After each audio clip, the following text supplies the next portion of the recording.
ময়দানে চলে গেলেন।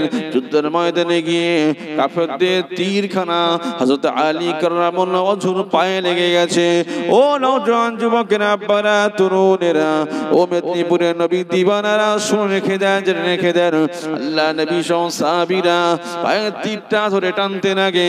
আলী বলতে আহ উ করে আওয়াজ করে যন্ত্রণা হতে লাগে। ইয়া রাসূলুল্লাহ, হাবিবাল্লাহ, আমি আলীর পায়ে তীরটা ঢুকে গেছে, আপনি ওরকম করে টানবেন না, আপনি ওরকম করে টানবেন না, আমি আলী যন্ত্রণা সহ্য করতে পারি না।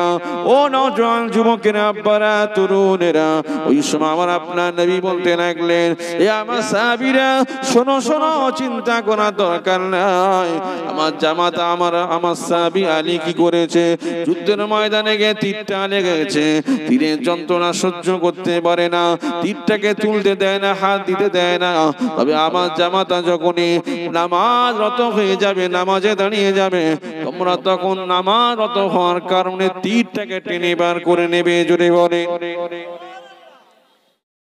আল্লাহ নবী বলছে, আলী যখন হাত দিতে দিচ্ছে না, তখন এক কাজ করো, আলী যখন নামাজে দাঁড়িয়ে যাবে, নামাজে দাঁড়িয়ে গেলে তখন তোমরা তীরটাকে বার করে নেবে। ভালো করে বুঝুন এবার আলীর নামাজ কেমন আর আমাদের নামাজ কেমন, একটু কম্পেয়ার করুন। আজ বুঝতে অসুবিধা হচ্ছে? আলীর নামাজ কেমন, আমি আব্দুল মাতিনের নামাজ কেমন। নামাজে দাঁড়িয়ে চারদিক চকমক করি। ও এমনও মুসল্লি আছে, নামাজ দাঁড়িয়েছে, মশা পায়ে লেগে মেরে দিল। আবার নামাজে দাঁড়িয়েছে, চারদিক চকমক করতে। এই আল্লাহর বান্দা আছে না নাই? মানে কি এগুলো আমাদের দুর্ভাগ্য না সৌভাগ্য? দুর্ভাগ্য, এখনো নামাজ শিখতে পারেন ঠিকঠাক। কথা বুঝছেন না? হযরত আল্লাহ নবী বলতে লাগলেন, এ সাহাবীরা শোনো শোনো, হযরত আলী যখন নামাজে দাঁড়িয়ে যাবে, আলী তো হাত দিতে দেয় না, আলী তো নামাজের বাইরে তীরটা বার করতে দেয় না, আলী যন্ত্রণা সহ্য করতে পারে না গো। আমার জামাতা, আমার সাহাবী আলী যখনই নামাজরত হয়ে যাবে, তখন তোমরা তীরটা বার করে নেবে। ও নবীর দিবানারা, শুনে রেখে দেন, জেনে রেখে দেন, ওই সময় কি করলেন? হযরত আলী নামাজে দাঁড়িয়ে গেলেন। আল্লাহ হযরত আলী নামাজে দাঁড়িয়ে গেলেন।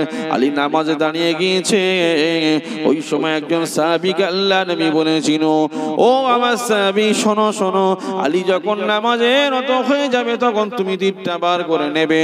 আলী নামাজ রত হয়ে গেল, সিজদায় যখন চলে গেছে, ওই সময় আল্লাহ নবী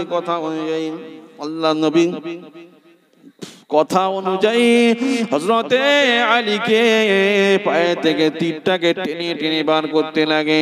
চরমার চরমার করে আওয়াজ হতে লাগে। মদিনার মসজিদ রক্তে বন্যা হয়ে গেল।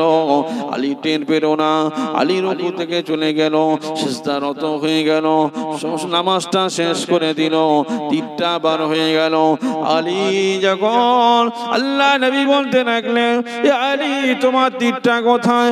আল্লাহ নবী আল্লাহ নবী জামাতা আলী যখন পায়ে হাত দিয়েছে, দেখতে পেল তীরটা কোথায় গেল।